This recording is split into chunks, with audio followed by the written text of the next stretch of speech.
Bismillahirrahmanirrahim. Dear viewers, Assalamu alaikum. I am your host Faisal Raza Khan and you are watching Foresight. Viewers, you definitely watching the tension, the diplomatic tension going on between Canada and India. What's the reason behind?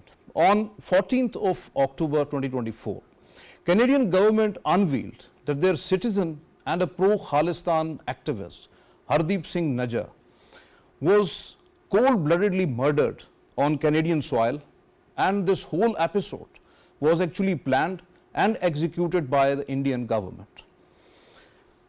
This criminal activity and the covert operation was planned by the Indian Intelligence Agency Research and Analysis Wing RAW, the diplomats of the Indian origin, obviously including the High Commissioner of India Sanjay Kumar Verma, and some of the Indian expatriates were involved.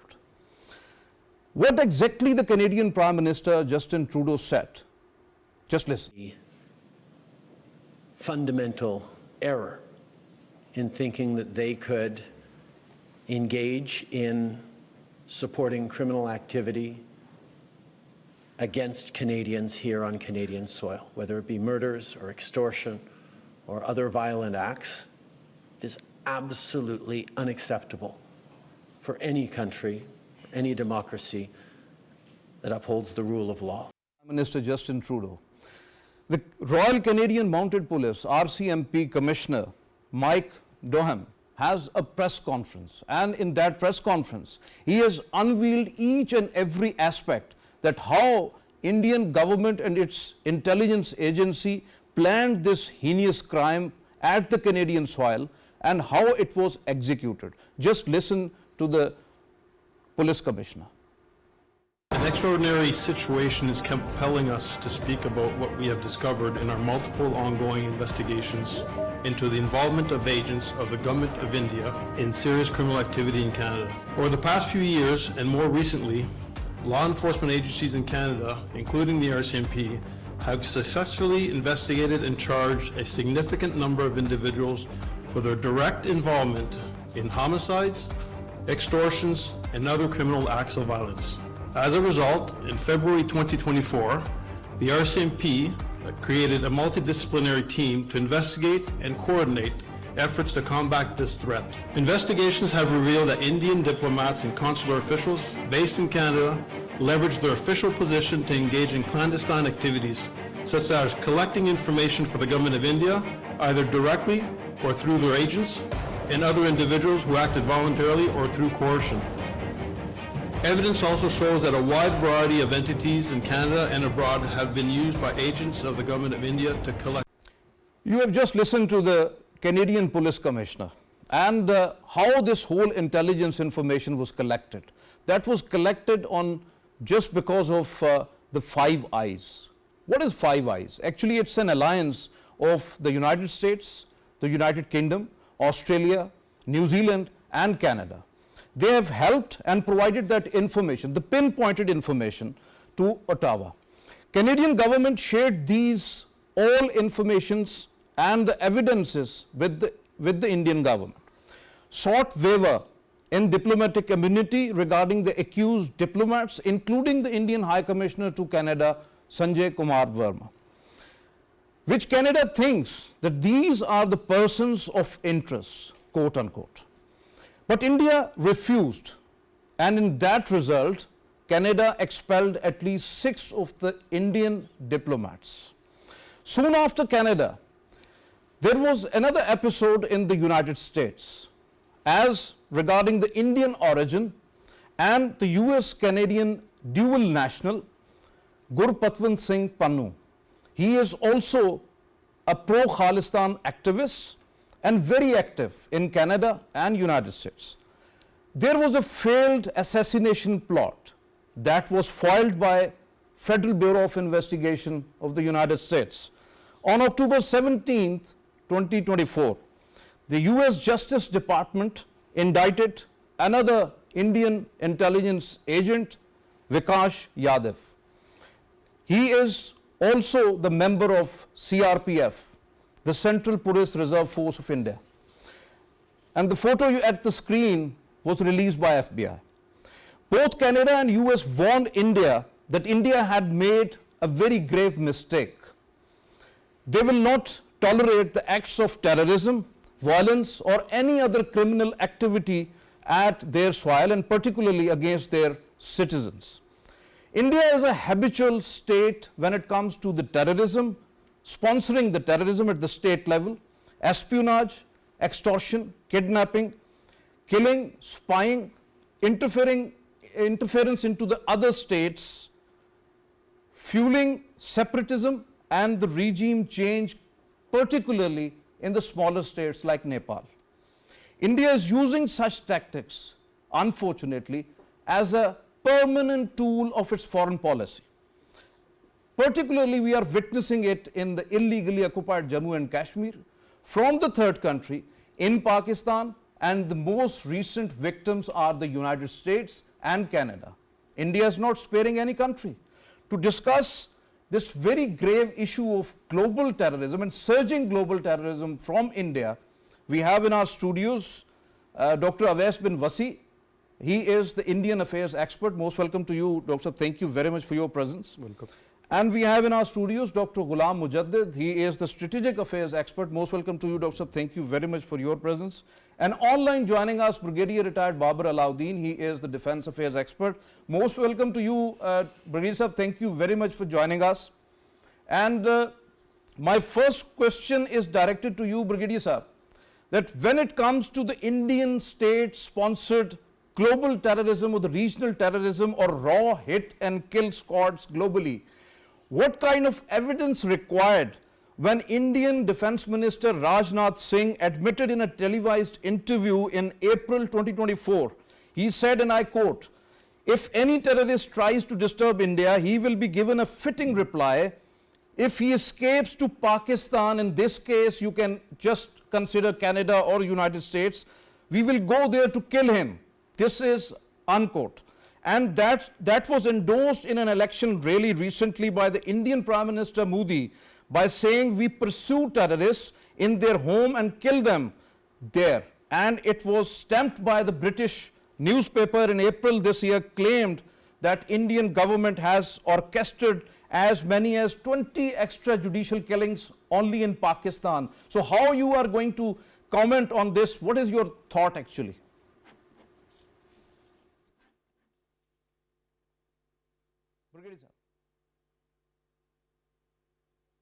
Brigadier Sahab, are you listening? My voice is audible to you? The same question goes to you, Awais bin Wasi Sahab. How you think about it? You know, this track record of India with regard to this breaching sovereignty and doing this transnational terrorism, you know, it's quite old since the emergence of this country that we see. But if we talk about particularly this case of, you know, Hardeep Singh Najjar in 2023, June 2023. Yeah, 18th of June 2023. Yes. Since then, Canada was making all the possible efforts for the cooperation of India, but there was a consistent non-cooperative conduct on the side of Delhi, and then Justice Trudeau, he was compelled to take this issue publicly, and he called out that thing. And he is not alone, as you have mentioned in your opening remarks, that this intelligence network, which included other countries. Four other big countries, definitely the Five Eyes is the one of the very strong intelligence alliance. They are also, you know, fully sharing the concern, and they are backing the stance of Justin Trudeau. And another thing which India tries to project on this issue is that Justin Trudeau is doing it for some political mileage, because yes, definitely the propaganda is going on because of the Canadian elections are upcoming and all that. But if we see the political spectrum of Canada, there are three major parties. Obviously. One is the Liberal Party, yes, led by Justin Trudeau. And the other one is a Jagmeet Singh Party, that is the New Democratic Party, and the third one is the Conservative Party. So all three parties, they are on the same page as far as this, because there is a complete consensus on complete consensus is there. Jagmeet Singh, he is of the view, he talked about that there should be a ban on RSS, because RSS has chapters in different countries. Yes. And they are propagating the narrative of hate, violence and division. So that should be closed. This is the suggestion in that comment by Jagmeet Singh. And the Poliver, the head of the Conservative Party, and according to one survey, he could be the next Prime Minister of Canada. Definitely. And generally, Conservative Party is considered closer to India and has some soft corner to Delhi. But they, that leadership, they are also saying that anyone or any country that threatened, murdered, intimidated, harassed Indian citizens, prosecution should be launched against them. Definitely. So this is the political spectrum of that. There is no division about it. Second is the media landscape. If you see the mainstream newspapers and mainstream channels in India, and we must keep in view that in Canada, this freedom of speech has been, that has been the hallmark of that country and the society. No doubt about so that. Toronto Star, that says in its editorial that Justin Trudeau may not be always right on India, but this time he is absolutely right. And same goes with the other opinion leaders and other opinion makers. So I think that this argument which India tries to sell, that these things are being done because of some political or electoral purposes, I don't think that it holds any water. Your point is very valid and very important, Dr. Ghulam Mujaddid sir. India has first spread this terrorism network across the globe and then planted its agents, hired assassins for the terrorist acts, then committed lots of heinous crimes across the world. It is not only limited to Canada or United States. Now, why India is reluctant to face the reality, as Dr. Saab was saying, when it is directly involved in terrorist activities on the foreign soil? India knows it, and Canada has ample proofs of this heinous act, whatever happened in Canada.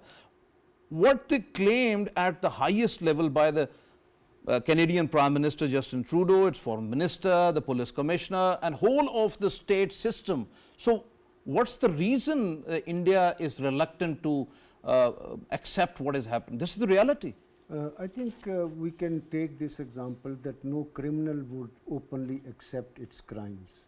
Yeah, Because definitely. that is what they have done or something. So I think the credibility of Canadian and their genuine concern about what happened inside their in their country against their citizen is very well supported by the long investigation that they themselves have said. You mentioned 5 Eyes and 5 Eyes plus this thing, and plus other sources that have confirmed that whatever they said, whatever they stand by it, and that is actually true. Mere denial or refusal by India not to accept it, it is not a factor that we should consider that as if it is kind of an argument. Definitely, I think definitely India must look inwards, and if it does not, then India is putting at its credibility. That's what Pakistan is suggesting from the last many decades, but exactly. unfortunately India is not actually. That's absolutely right. I mean, putting a counter blame to Canada or to Pakistan's assertions is not really the answer. It is the world that is experienced. Canada, United States of America, something in UK. It is the whole globe that is experiencing what the Indian, they are up against, or what they are doing across the globe. So they are mere denial, and whatever they have as their leaders inside India, only they are confirming India's involvement into whatever the world is saying about that. There is nothing being diluted about it. It is being accentuated by India's intransigence. Indians should just say that okay, they are looking at their officials and carrying out the negotiations. Even for that, the Human Rights Watch it demanded from India that the officials that have been involved, the Indian government must investigate internally. Not only that, it's a very big thing to have happened, that United States Congress refused $3 billion drone deal to India just on this account that Indians must hold their these people who are in definitely you're absolutely right. This is a big thing. What else a Congress or a government can do that they have been treated like this, and therefore India should be held responsible. We are coming to your point actually. Brigadier Babar Sahib, India has long been carried out state-sponsored preemptive assassinations over the terrorism at the foreign soil, as whole region including Pakistan, Sri Lanka, Bangladesh, Nepal and Maldives all had accused RAW, Research and Analysis Wing, the intelligence agency of India, involvement in assassinations with Indian-sponsored outlawed or terrorist groups. Then by Qatar, now by the United States, United Kingdom, Australia is complaining, and Canada accused India with solid evidences provided by the Five Eyes related to the spying, homicide, the murders, extortions, attempted assassination, espionage, terrorism.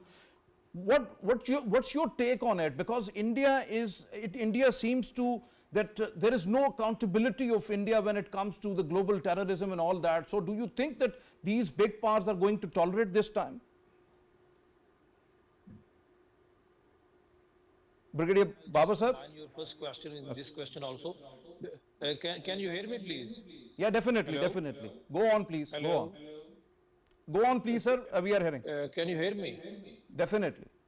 I'll just combine your first question and this question because there's some technical. I think so. Once again, there is a technical issue. So, if you respond to it, Wasi sir. Okay. Okay, please go on, sir. Go on. Very well known across the world as a,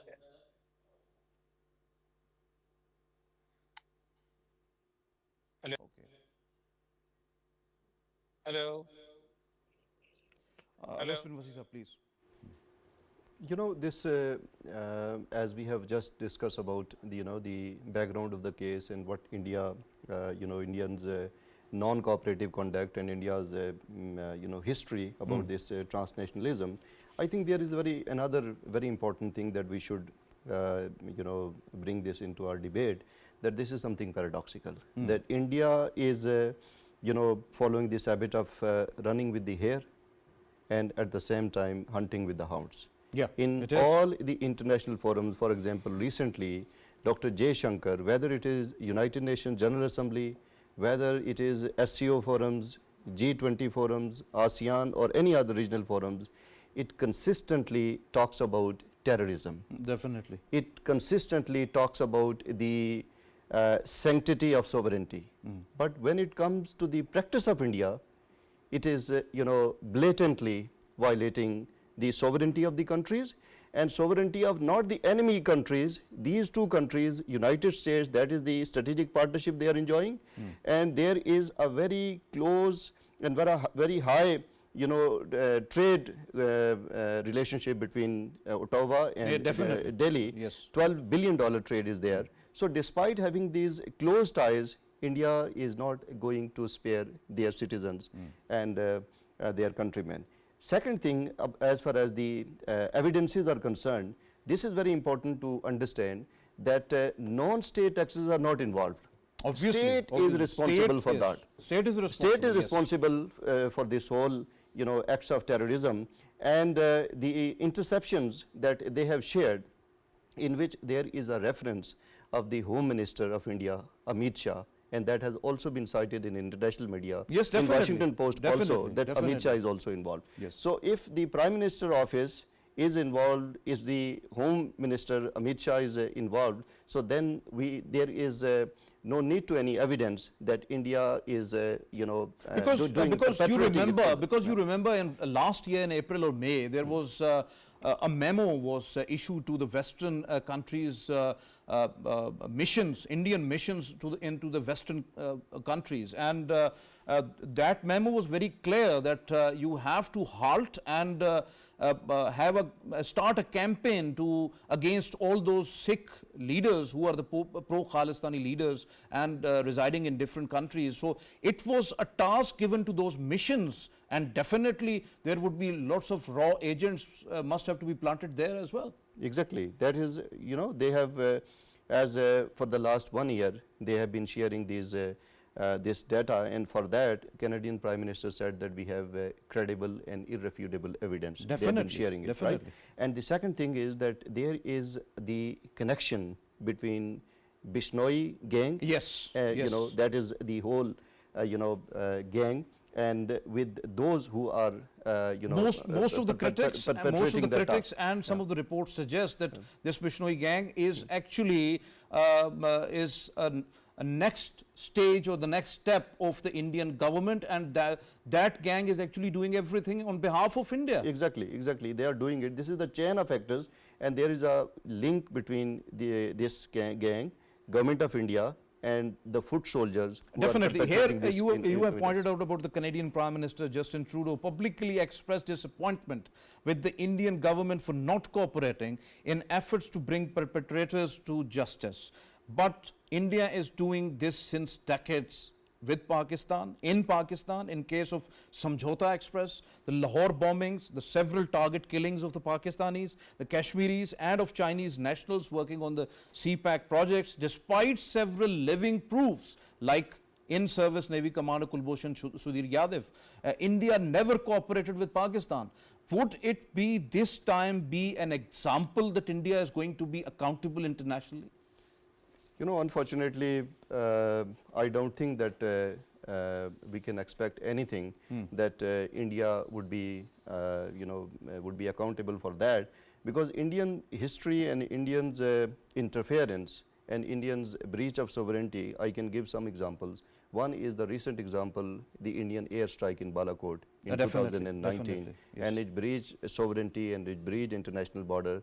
And if Pakistan had not restrained and Pakistan had not demonstrated the conduct, so there would have been disastrous implications of that. Obviously. Number one. Second is that we go back to the history in 1971. Prime Minister Modi on June 7, 2015 received an award on behalf of ex-Prime Minister of India, Atal Bihari Vajpayee, for participating in the war of this so-called liberation war of Bangladesh. So he openly, publicly acknowledged India's interference, India's role in the separating East Pakistan and creating the being the Prime Minister in Dhaka, he So has admitted his role and the Indian role, how they have actually done in the East Pakistan. So that is very clear. And these are the two examples, and these are the two instances which cannot be brushed aside.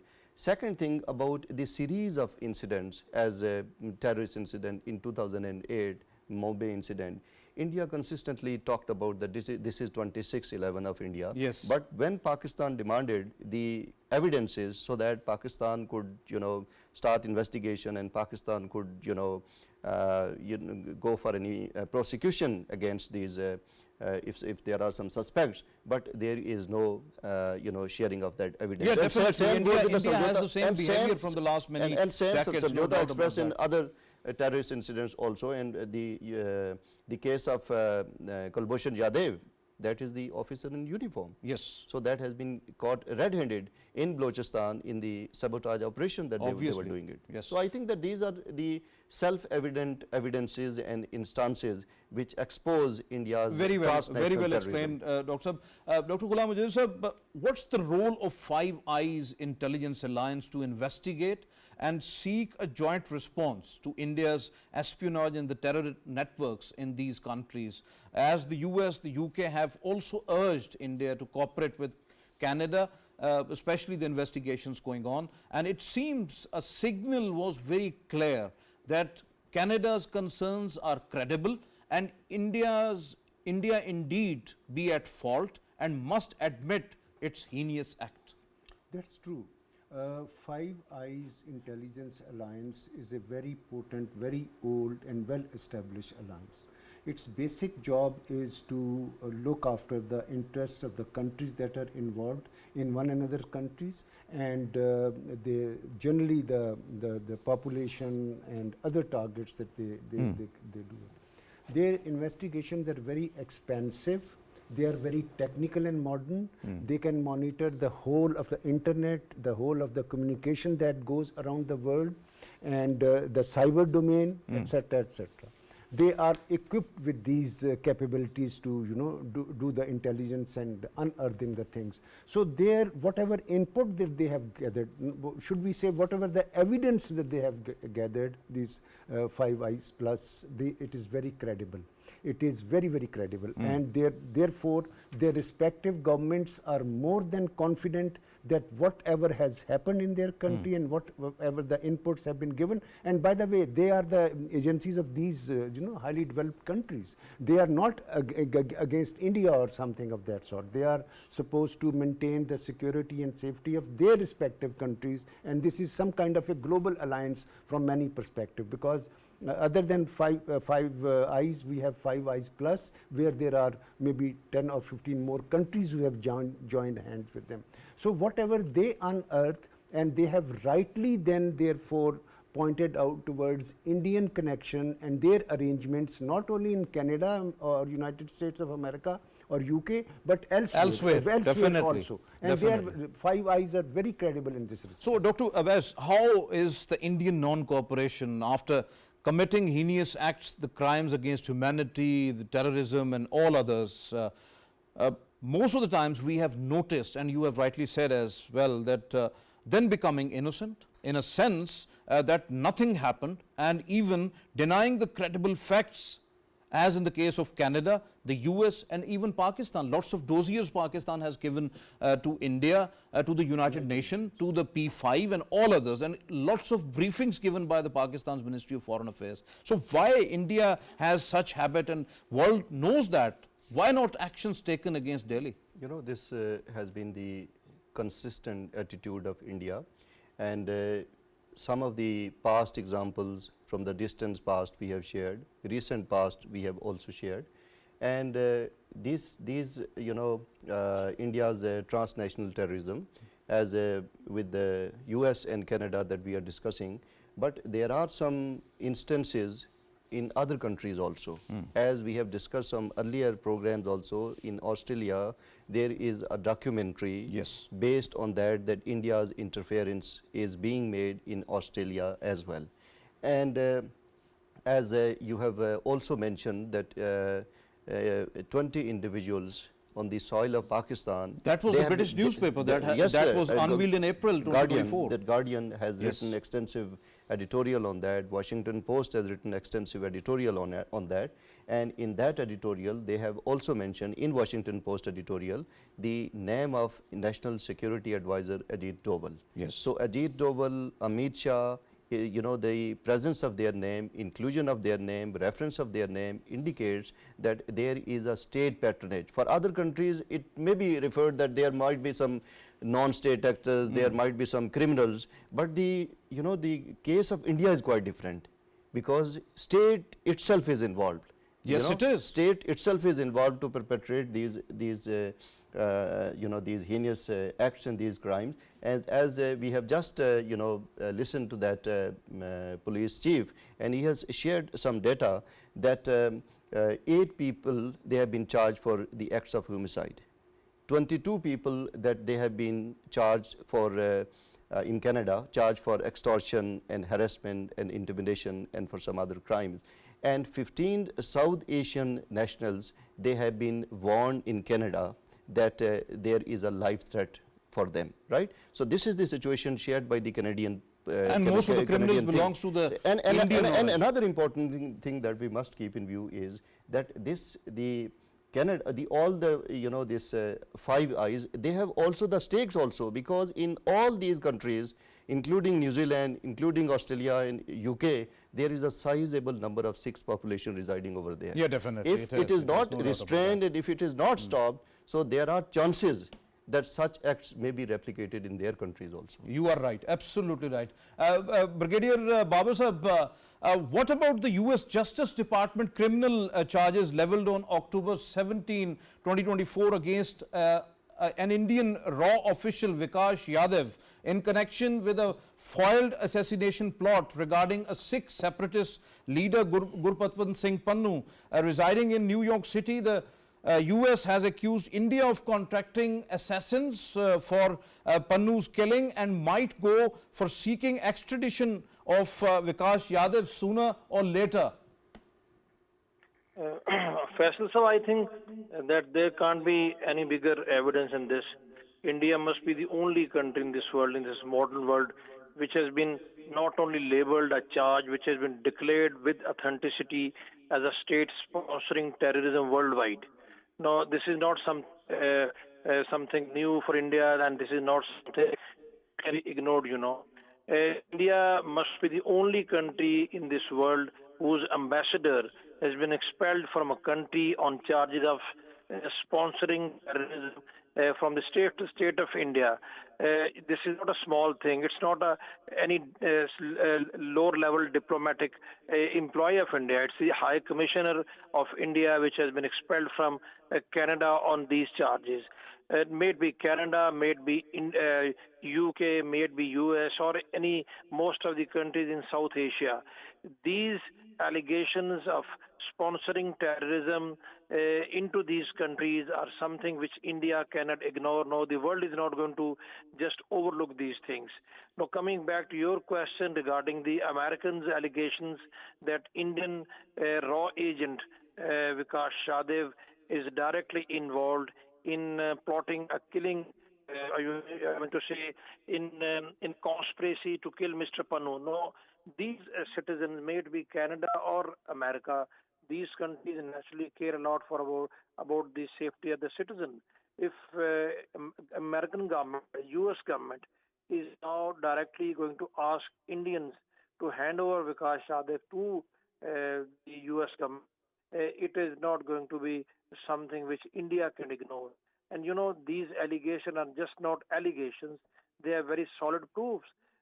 Once the Canadian Prime Minister goes to the Parliament and officially states that Indian government is directly responsible in killing Mr. Nath, who was a Canadian national, these are something which Pakistan has been attempting since very long. But unfortunately, the world at large, especially these big countries who are the victims themselves now, they're ignoring Pakistan's doses which Pakistan has been handing over to the United Nations General regarding especially the Indian atrocities in Kashmir. Now, once it has come to their soil, now the voices are going to be raised against Indian. So I would personally say that these things are going to land Indian government in lots of trouble in times to come, because with Moody, Brigadier Sahib, if you just quickly tell us about that, an inquiry committee from India visited Washington last week to discuss India's own investigation into the case related to the US Justice Department indictment of the Vikas Yadav matter. But Washington made it very clear that the US want a meaningful accountability and the quick result. So India must move as quickly as possible through the investigation process. How do you see whether India is feeling the heat now, or Delhi will continue its rogue behavior as it was? As regards the rogue behavior, this is their ideology. This is the ideology of BJP and RSS and Moody and Rajnath Singh and everybody who is at the helm of affair in India since last almost a decade now. But as regard the investigations which the Indians have carried out and tried to share with the US authorities, naturally the response of US clearly indicates that they do not agree to the investigation which the Indians have carried out. They are not satisfied, and they are telling it to the Indians that they have to cooperate. They have to cooperate in the investigations. Whosoever is directly blamed or whosoever is responsible is to be held responsible officially. So India just can't ignore. They will try naturally to put everything under the carpet, but it's not going to happen this time. They may continue. They may continue because they have a long conspiracy going into all these things. But it will not be that easy now. First of all, coming back to the Canadian government's official stance and now to the US official stance, Indians are going to be, I think, in a very tight corner now. They will have to satisfy both American government and US government.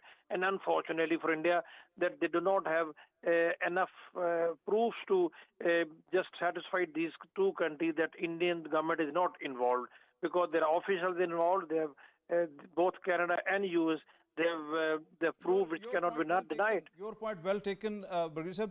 Dr. Ghulam Mujaddid Sahib, obviously not for Pakistan, but do you not think that Indian role behind terrorism is truly shocking for the West, especially for the Five Eyes, and rather respecting the alliance, international norms and the international law? India exploited it for its own nefarious designs, continuously interfering in the other states' internal affairs, involved in extrajudicial murders on foreign soil, and it's going to limit so-called Indian global influence, and also might be the bid to UNSC, United Nations Security Council permanent membership. Absolutely right.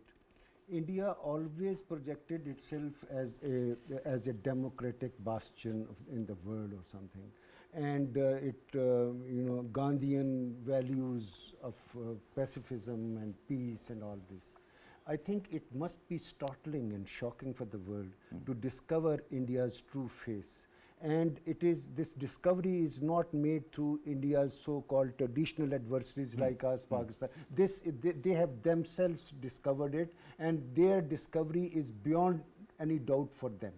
It is definitely going to marginalize, it is definitely going to lower the Indian image that they had built over the last 70 years about themselves being a democracy. And on the same image was the West's response to India. For example, the United States President would often say that we are a strategic partner because India is a democratic a country and all that. Now all that is going to change because the reality have shown them something else. This is the biggest disadvantage of India. Now the world will not like, for example, at the UNSC, if India is to be given or considered to give a permanent seat along with others and all that, I think world will be very, very skeptical about taking this decision. I think so. The world must have to for that, really, because they would have to. That is very important. Dr. Awais bin Wasi, very short. Do you not think that after revelations made by the Canadian and the US authorities have vindicated Pakistan's long-standing claim that India has been deeply involved in the insurgency in Balochistan and the Khyber Pakhtunkhwa and funding the terrorist groups operating from the third country, and also involved in suicide and the bomb attacks and target killings of its citizens in illegally occupied Jammu and Kashmir as well, given several dossiers based upon undeniable evidences of Indian terrorism, sabotage and killings? Yes, I think that now no doubt is left to believe that this is the policy that is conceived and that is advanced by the state of India. And if India cannot spare its strategic partner United States, if India cannot spare its trade partner which enjoys 12 billion trade between the two countries, so what good you can expect from India, that India will do some good for Pakistan? And it is not only Pakistan. Look at the neighbor. India talks about that, about good relation with East, good relation with neighbors. But look at the, India's relation Nepal, with Bangladesh, Sri Lanka, Maldives, all Bhutan, countries, Maldives, Sri Lanka, Bangladesh. Even so you Myanmar. can see even Myanmar. So you can recently see the developments. Almost all of the countries, they have, India's relation with them have, put towards the downward trajectory, and their relations. We can, discuss each country. For example, look at Sri Lanka. For example, Definitely. there is a dispute of island. Look at the Doklam issue. Yes. That is, and same is the case with Nepal and Maldives. So whether it is India's towards the neighbor Pakistan or internationally, your point well taken. Actually, we have run short of time, so thank you very much, Dr. Awais bin Wasi, giving us a lot of time and well candid views. Thank you very much, Dr. Ghulam Mujaddid, for your presence here as well, and thank you very much, Brigadier Sahib, for your presence. Unfortunately, some of the technical issues, but thank you very much for your candid views as well. Viewers, as our panelists suggested, and it is very important that, as said, that no criminal ever accept that it has committed a heinous crime. And India's transnational crimes, the transnational repression, the global terrorism which is going on, and it is surging day by day. Now the culprit is there, the evidences are there. The permanent 5 members, the big countries, the powers, they have to think about that they have the alliance with India and India is not sparing them and their citizens? What would be the ultimate future of the regional countries? So this is basically the thing which world must have to curtail, and there must have to be a stern accountability of India on all these accounts related to the global terrorism, the homicide, the extortion, espionage, and all other crimes which India is committing across the world. So world must have to take it seriously and made India accountable, because this is very important. This is today's Foresight. It's time to sign off. Allah Hafiz.